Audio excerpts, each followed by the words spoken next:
आपल्या सर्वांना परत एकदा जय शिवराय। 3 एपिसोड आपले झालेले आहेत, आपण ते कदाचित बघितले असतीलच आणि बघितले नसतील तर आधी पहिल्यांदा 3 एपिसोड बघून घ्या। जे भगव्याच्या संदर्भात आपण केलेले एपिसोड आहेत, ज्या भगव्याच्या संदर्भाने ते एपिसोड करताना आपण अखंड भारतीय संस्कृती सुद्धा त्याच्यामध्ये सांगण्याचा प्रयत्न करतोय।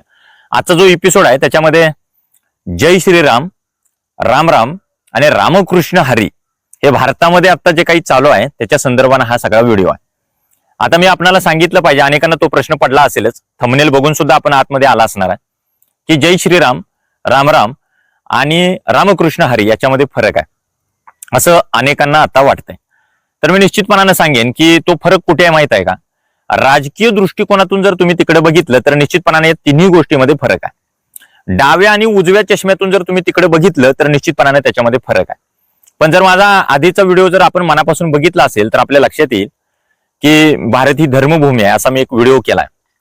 आपल्या लक्षात येईल की या ठिकाणची जी सामान्य जनता आहे, भारतामधली जी बहुसंख्य सामान्य जनता आहे, त्यांना तुमच्या राजकीय दृष्टिकोनाशी, तुमच्या उजव्या डाव्या विचारसरणीशी काही एक देणं घेणं नाही।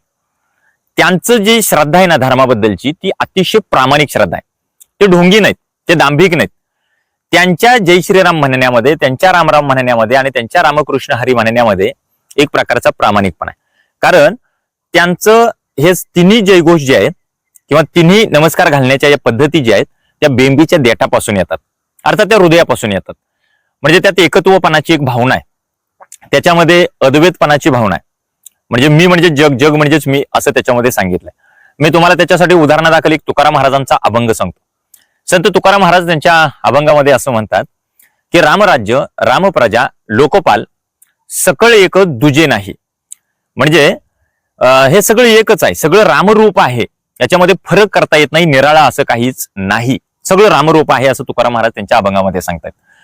म्हणजे तो फरक आपण करणंच मला वाटतं चुकीचं आहे। एका बाजूला काही जण असं सांगतात जय श्रीराम म्हणा, दुसऱ्या बाजूला जय श्रीराम ज्यांना म्हणायचं नाही ते असं सांगतात की जय श्रीराम हा तुमचा आहे, रामराम आमचा आहे, आम्ही जय श्रीराम म्हणणार नाही।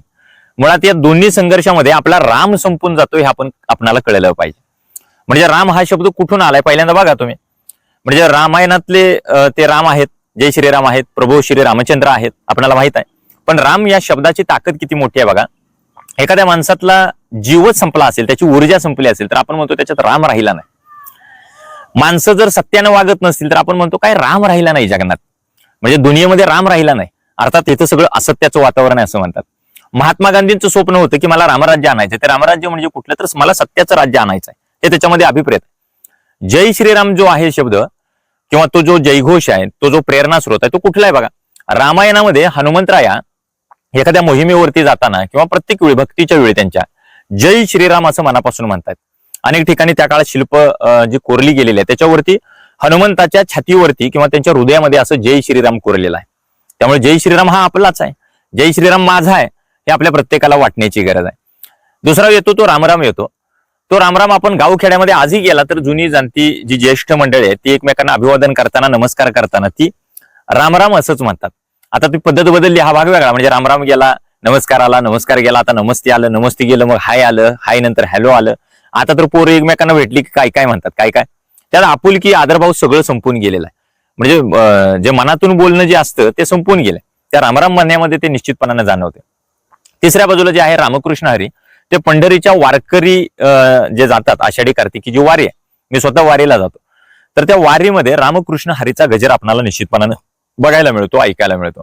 त्या रामकृष्ण हरीमध्ये सुद्धा एकत्वपणाची भावना आहे, त्या रामकृष्ण हरीमध्ये सुद्धा अद्वैतपणाची भावना आहे। राम वेगळा नाही, कृष्ण वेगळा नाही, राम आणि कृष्ण हरी एकच आहे ही भावना त्याच्यामध्ये। आणि त्या ठिकाणी सगळे लोक भक्तीमध्ये तल्लीन झालेले असतात। त्यामुळे आपल्याला लक्षात आलं असेल की जय श्रीराम, राम राम आणि रामकृष्ण हरी एकच आहे। संत तुकाराम महाराजांचे कित्येक त्याच्यावरती अभंग आहेत की रामराम उत्तम अक्षरे, म्हणजे रामराम ही उत्तम अक्षर आहेत।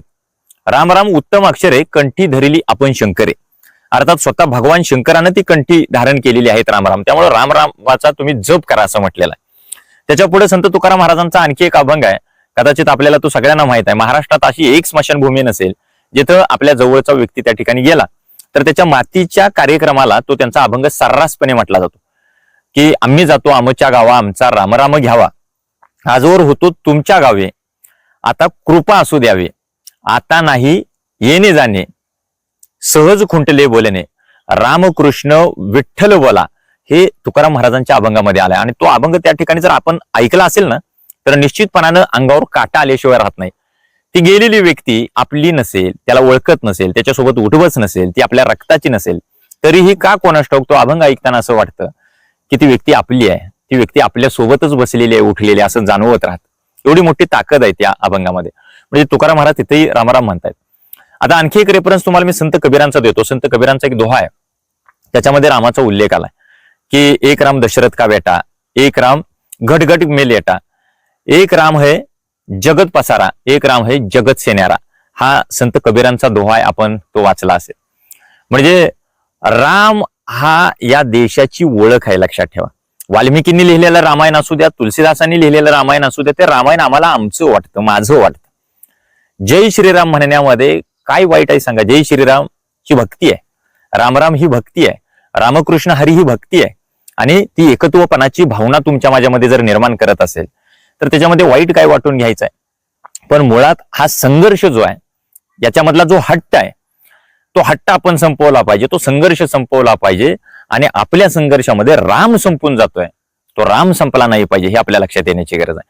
त्यामुळं फार जुन्या काळात जर आपण ऐकलं असेल तर मुलगा कसा असावा, तो रामासारखा असावा असं म्हणतात. भाऊ कसा असावा, तो रामासारखा असावा. शिष्य कसा असावा, तर तो रामासारखा असावा. अगदी बाप कसा असावा, रामासारखा असावा. पती कसा असावा, तो रामासारखा असावा. अनेकांनी असं सांगितलं की दुश्मन सुद्धा आम्हाला रामासारखा खरं तर मिळायला पाहिजे, म्हणजे तो परोपकारी असायला पाहिजे, असं कित्येक ठिकाणी लिहिलं गेलं.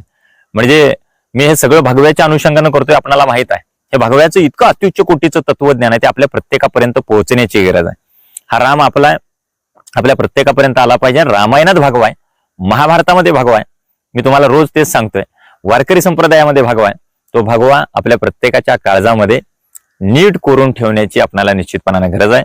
आपल्याला मी जय श्रीरामाच्या, रामरामच्या आणि रामकृष्ण हरीच्या संदर्भात केलेला आजचा हा व्हिडिओ, आजचा एपिसोड आपल्याला कसा वाटला हे निश्चितपणाने मला कमेंट थ्रू कळवा. व्हिडिओ आवडला असल्यास आपण निश्चितपणाने लाईक करा. आणि अजून मी भगव्याच्या संदर्भामध्ये भगवा रंग, भगवी अस्मिता, भगवा झेंडा, भगवी विचारधारा याच्या संदर्भात मी आणखी कोणते व्हिडिओ केले पाहिजेत असं आपल्याला वाटतंय, तेही मला कमेंट थ्रू कळवा. आणि येणारा प्रत्येक एपिसोड आपल्यापर्यंत आधी यावं असं वाटत असेल तर त्याचं नोटिफिकेशन आपल्यापर्यंत आधी आलं पाहिजे. आणि त्यासाठी तुम्ही माझ्या विक्रांत पाटील स्पीकर या ऑफिशियल युट्यूब चॅनेलला आत्ताच सबस्क्राईब करायला पाहिजे. तेव्हा पुन्हा एकदा नव्या एखाद्या व्हिडिओमध्ये आपण भेटणार आहोत. मी तुम्हाला सांगितले 19 फेब्रुवारीपर्यंत हा सगळा आपला झंझावात चालू राहणार आहे. तोपर्यंत तुम्ही माझ्या चॅनेलला आत्ताच सबस्क्राईब करून ठेवा. रामकृष्ण हरी.